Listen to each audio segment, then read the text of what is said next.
Good morning, everyone. Richard here, and welcome to Friday's Morning Bell.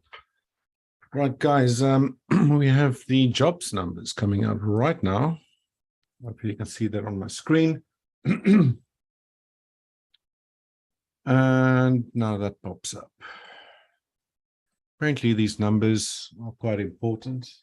And the Fed might be looking at it quite closely with regards to whether they should raise the interest rates again next time they have that meeting, whenever that's going to be in September, which is this month, I believe it is sometime. So added more than expected, 315,000 versus 295,000 expected. The job numbers have been pretty stable this year so far, so I'm not sure how that's going to affect the markets.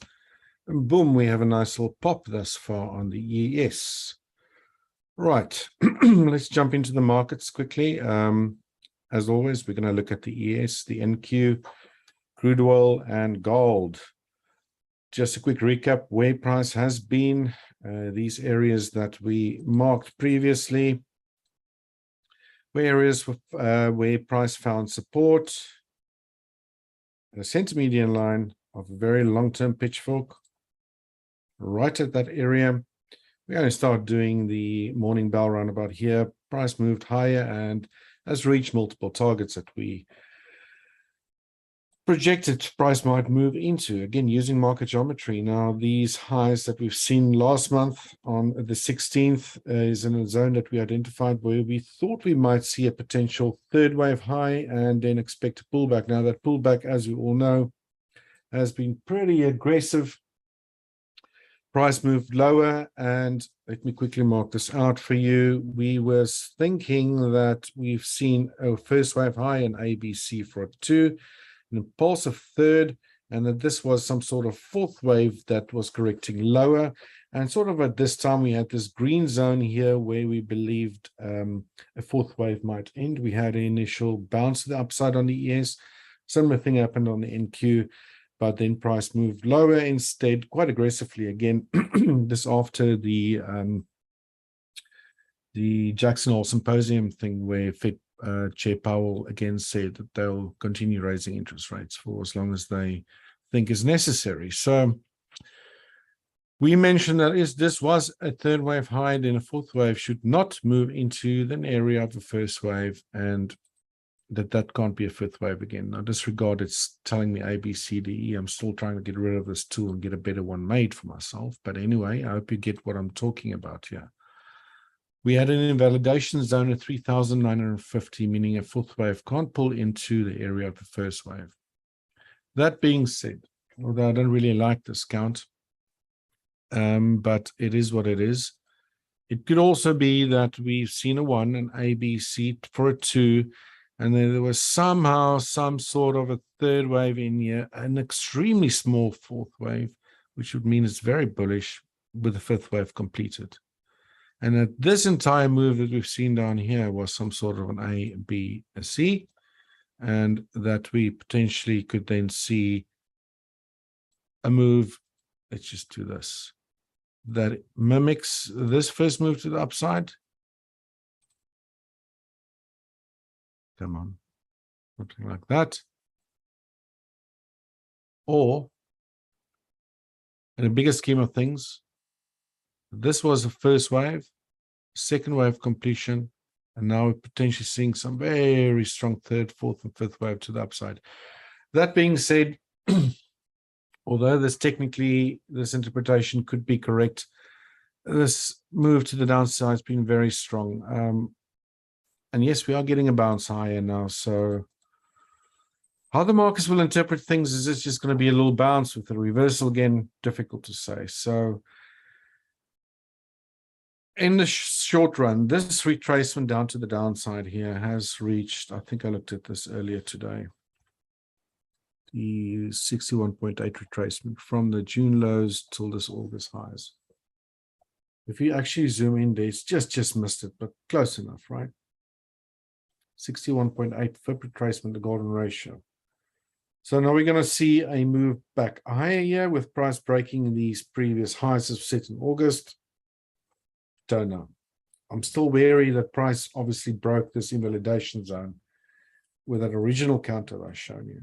Although this could still be a possibility that we're moving higher.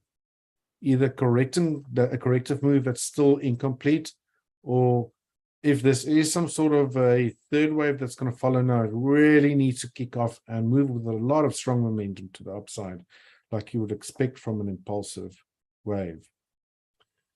All right, so we are getting a little bit of a bounce. I think we break these lows again, then we really need to start considering that bearish alternative that I've explained to you guys during Wednesday's session, where I said that it could potentially mean that we're still in an incomplete corrective move that could move much lower.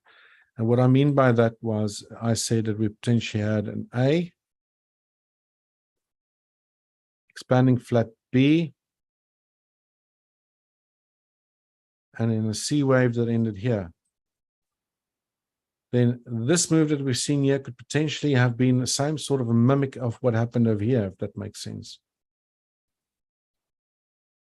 Meaning that this was potentially an A, a B, a C, expanded flat WX wave, and that we now could potentially be building lower in another ABC, which might complete much later, maybe even end of this year or first quarter of next year before we head higher.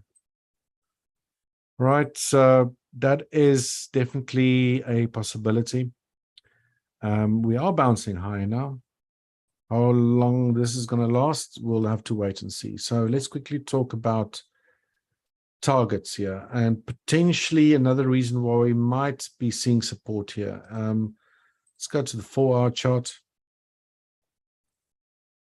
You're having slight momentum divergence on the MACD indicator, the one that we have here at Ninjacators. So I want to quickly hide it. Before I do, we also had obviously these drives into a high, looks like an ending diagonal shape that formed over here. Typically happens at the end of fifth waves. So that could still also mean that this was corrective, potentially a ABC, although very, very sharp in nature. Right, so sort of in between things, yeah. Are we bullish? Are we bearish? Whatever the case might be. Not 100% sure, but I think if these recent lows get taken out, then that's a strong indication that we start looking for shorts instead. To the upside, that being said, I think if you're a day trader, then we got a good chance that price might pull into at least the 38.2% retracement from this previous swing, which was a lower high. I was actually looking at this morning, and now obviously we're having a strong reaction to the upside. Not far away, but potentially if you're day trading, that could be a target that price might be moving in towards. Maybe even higher.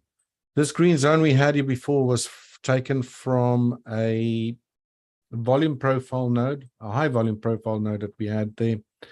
We also had this cluster where a lot of volume was traded at previously. So it could also mean that we could potentially see a move back into this area. And then it would really, really require for me to keep this bullish count intact, that price needs to start breaking above this zone again and close above it. Because we can't say this was a 1, a 2, a 3, a 4, and then a 5. So there must be a fifth wave here somewhere. So if we break above these highs here, then I think on any small pullbacks, we can attempt to get into long positions, potentially swing trading, and assume that we can get a leg that's going to mimic this first leg to the upside here, or even extend much higher, if that makes sense. Oh, I'm diverging again. I wanted to show you guys something. Let's put the snap mode back on here. We take a channel from low to this low. Whoops. And now it's messing around again. Hang on 1 second, guys. Low to low. This is your baseline channel, as we call it, because sometimes it helps to draw a baseline channel together with a pitchfork, like the pitchforks we've been using previously during the swing to the upside. Remember, we had a standard pitchfork swinging upwards.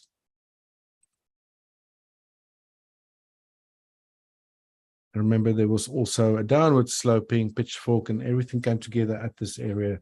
And that's why we had this red resistance area. We obviously didn't know we were going to have such a strong decline. But price did reverse from there.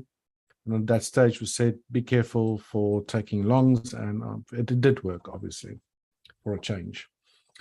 But anyway, strong decline. Could be an ABC. That could be first wave, second wave, first wave, i.e. after five wave completion. But like I said, I'm more worried about the shorter term here, potentially leading in, see how today closes and how the rest of next week plays out. Keep in mind, it is Labor Day on Monday, so a lot of our US clients will probably, or subscribers, sorry, not clients, will probably be taking long weekends or just take the day off, and the markets will be closed on Monday as well. So we'll only be back with another morning bell on Wednesday. Just something before I forget saying that. But in any case, I think we got a decent chance seeing a pullback into the 38.2% retracement at around about 4,021. And I pulled in this channel using the same anchor points as the same pitchfork we used before. See, price didn't reach this lower channel line, right? That always begs the question, will it eventually do that? But we've seen this on the NQ, and I'm going to show you that in just a minute. There are instances, so if you run raise, let me just get this open again. Let's get that low perfect there. Yep. You run it parallel to one of your market geometry lines. And if one of your anchor points that you drew market geometry with has very long wicks, it quite often helps to attach a line or ray that runs parallel to one of those lines. But at the closing and opening prices, where you've seen these wicks from where you started your market geometry from, in this case, and that was on 16th of June, then you'll see that price moved into this area and now bounced higher. Like I said, also the 61.8 for retracement, all just there.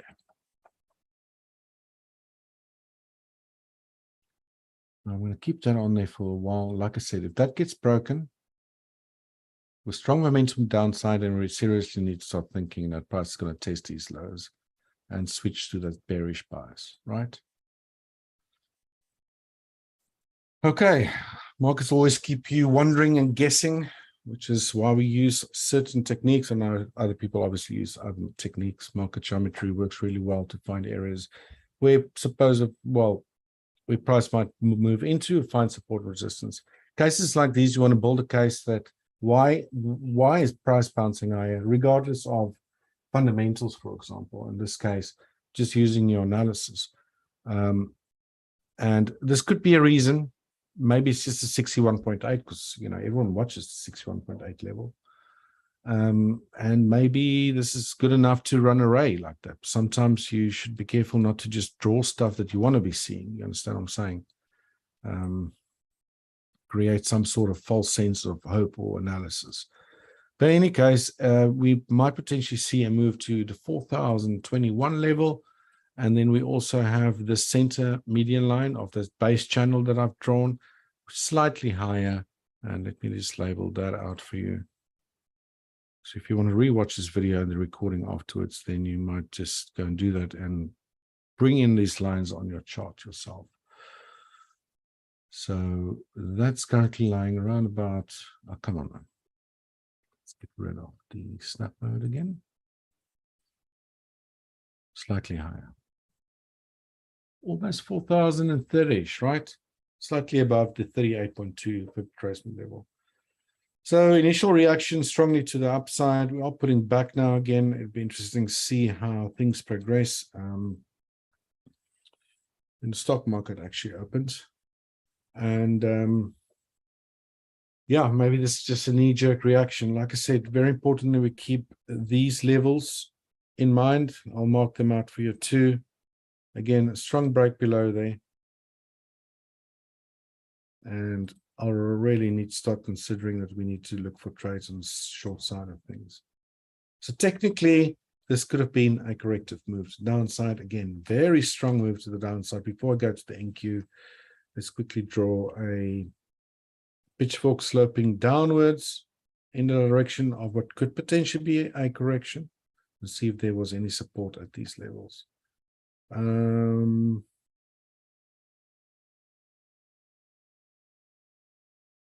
Guys, I'm using hotkeys for the snap mode. Sometimes be a bit of a pain in the butt. This might have been a 1, 2, 3, 4, 5 A, B, C expanded flat. If this was correct, a potential A, a B, and a potential C wave that just ended. Potentially. A lot needs to be done for me to change my mind.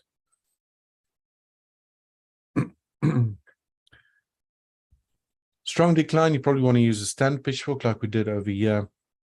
You can see price was riding this lower median line a few times. Although it broke below it a few times, you know, it didn't stay below. They reached that area where there's a bit of confluence and now it's bouncing higher. So again, we really need to see, in my opinion, these highs to be broken. Yeah, it looks quite far away, but if that does happen, then, you know, I'll start looking for longs. I think for as long as price hovers or breaks or stays between this support zone and this would now actually be a resistance zone. Let me just change that color. Oh no, I removed the thing. Anyway, I'll redraw that in again sometime. Let's just do it now.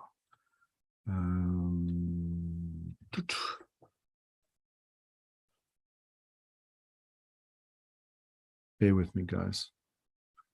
Let's go back to the daily. Let's get those levels on properly. Draw in the volume profile. It was a high volume node right at this area, as well as a lower value area where we had that previous support zone that might now turn into resistance. There we go. Sorry about that, fumbling around. Anyway, quickly back to the 4-hour. Yeah. So interim short-term targets, 38.2 retracement, as well as the center median line, center line of that channel at 4,029 3/4 to 4,030. Line in the sand really below these levels before I move it on to NQ, which is now around about 3,917, give or take, and a lower end of it 3,894-ish. You get a slice down here, a lot of momentum, then that's really bearish in my opinion. Good chance that we might see price break these June lows. All right, guys, if you've got any questions about any of these analysis or want to ask anything about markets you currently look at, then let me know in the chat box.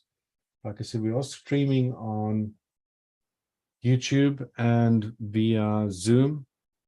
I know we're moving into a new room for all the guys that subscribe to the Ninja Traders Morning Bell sessions.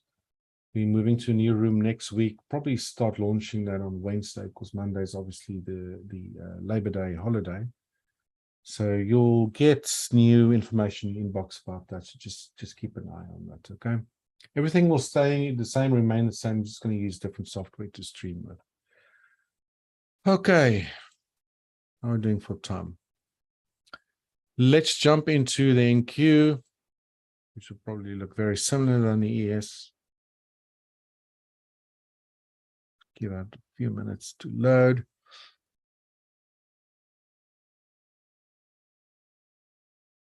Back to the daily. Same thing here. Same principle we talked about before. And now it's that NQ that lags like that again. Still don't know why that happens, but it's only the NQ for some reason. Maybe it's just to do with data coming in too fast. But we had this sort of hammer pattern on the daily yesterday, long sort of wick to the bottom, as well as on the day on the ES, which I didn't talk about, but looks very similar. So we were saying that was potentially in 1, A, B, C, 2, a 3, and then we expected potentially a 4. Can't be anymore.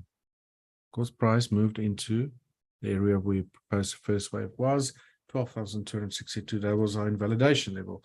That's now been broken, unless similar to what happened to what we said on the ES, that somehow a 5th wave did complete here. However you want to count that.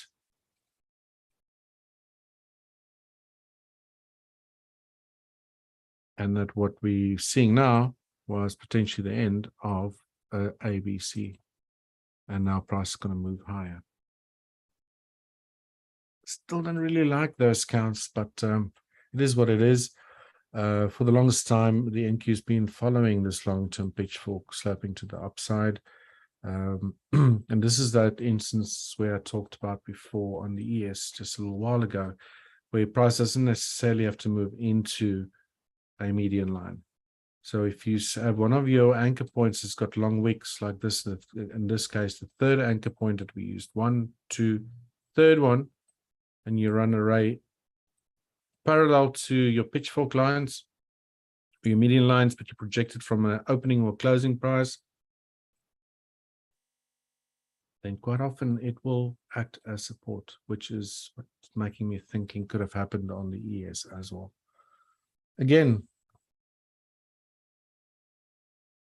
NQ found resistance at an area we identified previously. We had an area of support which didn't hold. Price broke below that. Let me just color that in red. That now might now turn into what's going on here now. Let me get rid of that line and this line. This might all be now resistance.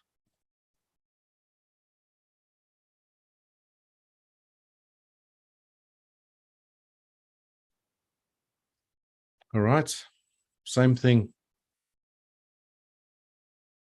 Maybe if you're day trader thinking there's going to be a bounce, potentially trading it to at least a 38.2%.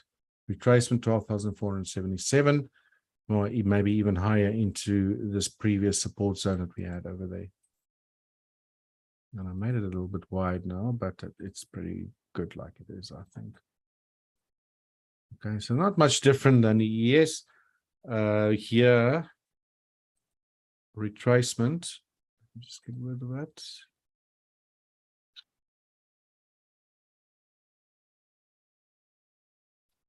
Oh dear, I'm fumbling my fat fingers today. There we go. Also 61.8. And here we actually have that lower 50% dash median line that's sloping upwards. It's pretty always cool to see how price will continuously respect these lines. You know, even if its price is running the opposite direction, in this case, the median lines are showing upwards, but even on the way downwards, the NQ respected these lines pretty well. So yeah, we'll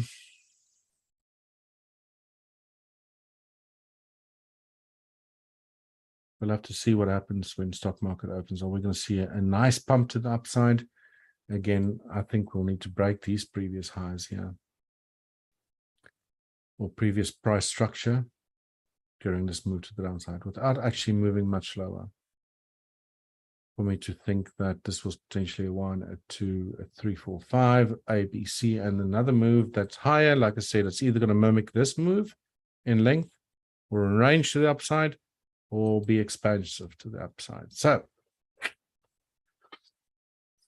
again, as long as price stays between these areas, let's keep it there, 12,262 to this resistance area up there. I'm neutral. Break below these levels, similar to the ES, then we might need to start looking for shorts. Okay. David Horn says he's got to run. Have a great weekend. You too, David. Enjoy your long weekend. I think hopefully you have a long weekend. If not, then have a great weekend. Thanks for attending, as always. All right, so that's the NQ. So far, a bit of a bullish reaction, but in the bigger scheme of things, nothing really big to write home at or to, right? And here we go. Crude oil again. Goodness gracious.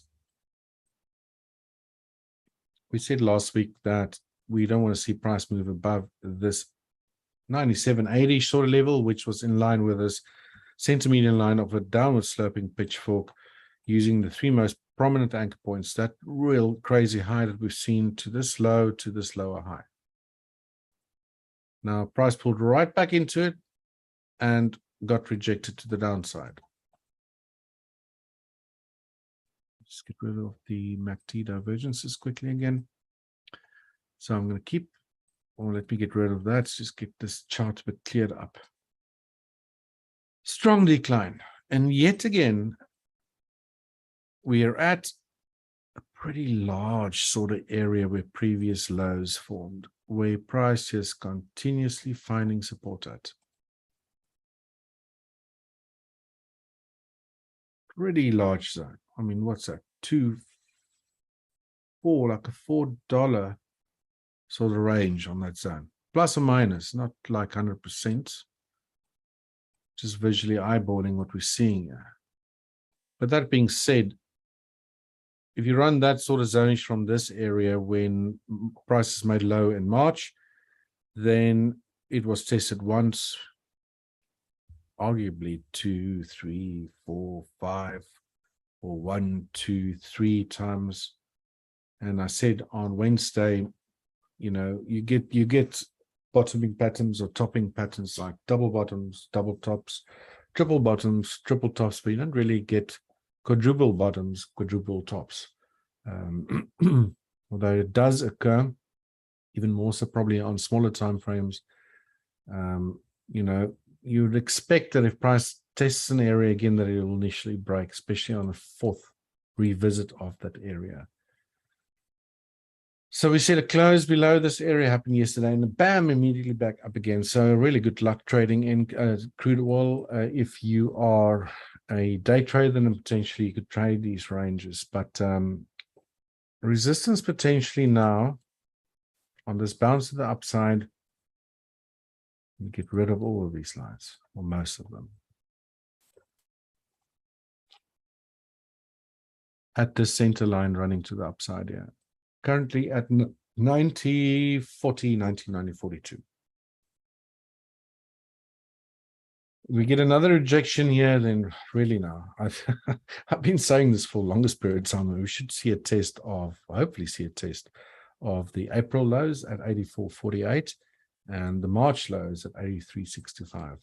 Below there, we got this low median line, which is typically where price would move into, especially considering like the price has been respecting it pretty well. So if this grind continuously moves to the downside, then we could potentially see price hit the low median line, which now lies around about 79.70, give or take. Below there, we got this blue channel line that I've had on my chart for many, many months now, even I think the majority of last year as well. And then price could potentially move to 76.23. Obviously, that's what we want to see. And again, good luck trading crude oil as a swing trader with this crazy up and down mess that we've been seeing. So, yeah, but still, I'm sticking to my guns. I really think that we could see these lows at the very least taken out. Hopefully, right? I know here in South Africa, they're actually reducing the price of petrol. I know you Americans call it gas. We call it petrol, like most Europeans also do. We're seeing quite a bit of a reduction in the price next week, Wednesday. So, yeah, that's going to be great for motorists and hopefully start influencing price on food as well, which has been extremely expensive. You're probably all noticing this across the world anyway. So, still in two minds. Is this corrective or...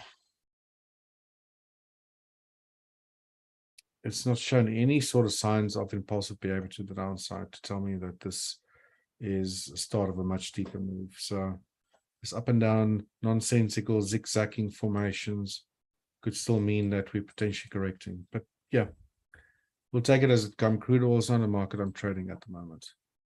Finally, gold before we end today's session. December contract, gold. Let's get rid of the divergences quickly. We've had this pitchfork sloping downwards. Price reached low red warning line. Big jump to the upside. We retraced most of this move to the upside, but we have not yet taken out these lows were set on the 21st of, what was this? July. Yeah. Let's just drop a labeled line in there.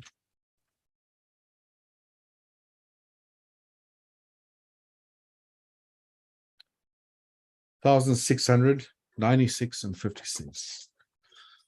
Just fell short of that. Just fell short of that. So are we going to hit it? Are we not? It really looks like it is going to. That then brings, if these lows get taken out, that really brings into question whether this entire messy move is in fact what we've mentioned before, an expanded flat. 3 waves down from a high, which I'm still thinking that was a 3rd wave high. I still think we're busy with a 4th wave correction here. Just to put you on the same page what I'm thinking. So we had a very messy combination, sort of ABC to the downside. We had an A, triangle B, and a C that failed to take out these highs, whether I marked a 3rd wave for a B wave. And then we said 5 waves to the downside to potentially complete C wave. Now we've had a beautiful 5 wave move, 1, 2, 3, 4, 5, but price shot up to the upside. At that stage, we said we need to clear that resistance zone. Price failed to do that, and bam, came straight down again. Now, technically, this could be some sort of an ABC. This was the end of those 5 waves, and price is now getting ready to skyrocket. But it certainly doesn't look like it. It doesn't want to draw now.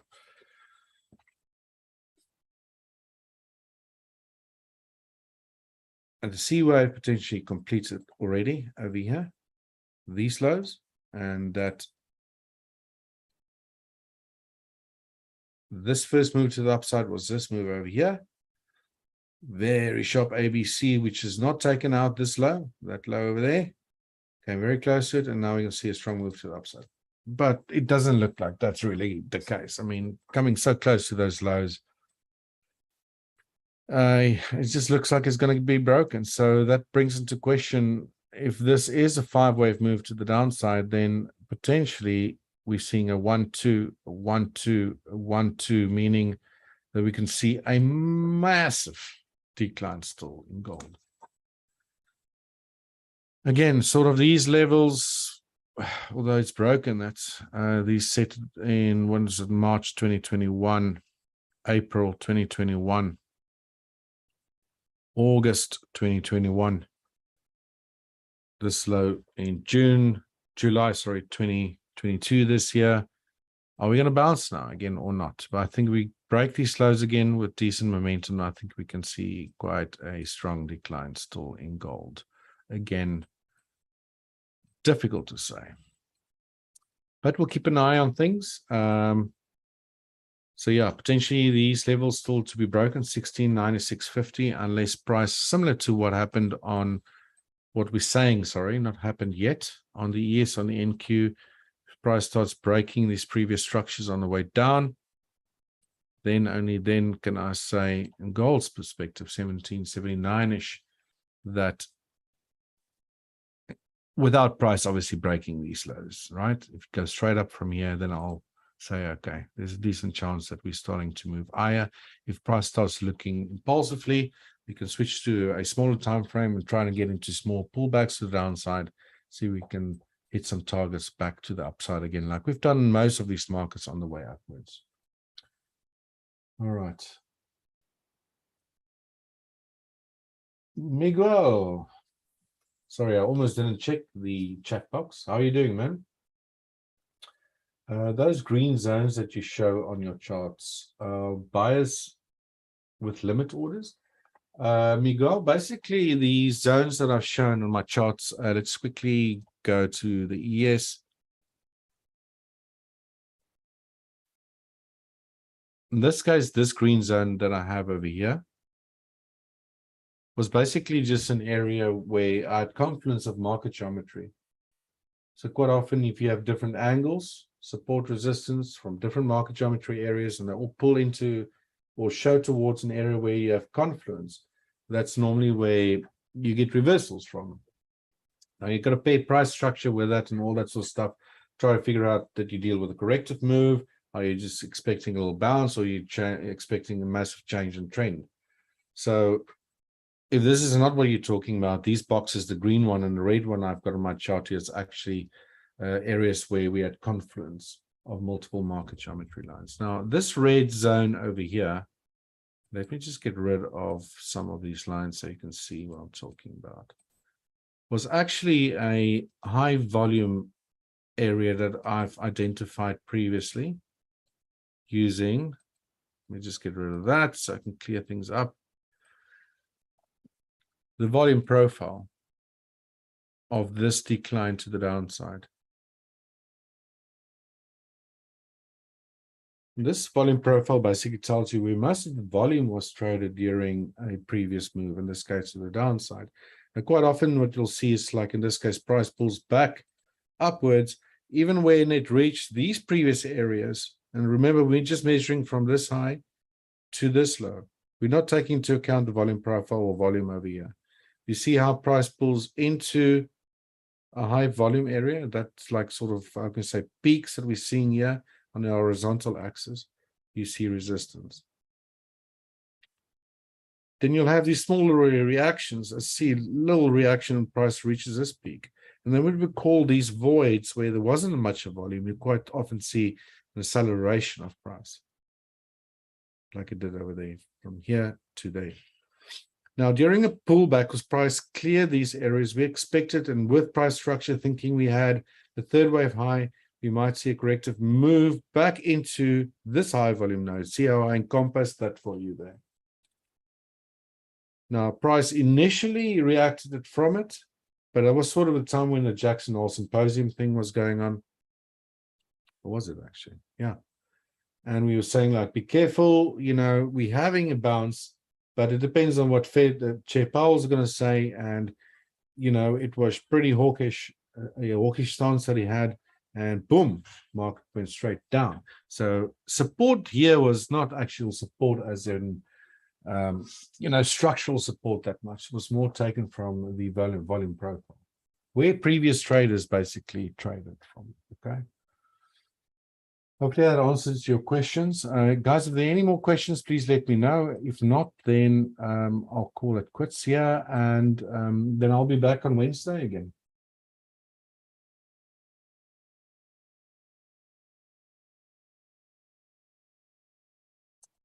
Cool. David, again, thanks for attending, man. I see you always in here. Again, Miguel, thanks for the questions, man. If they're not clear, then let me know next time again, and I'll see if I can help you out a bit more there.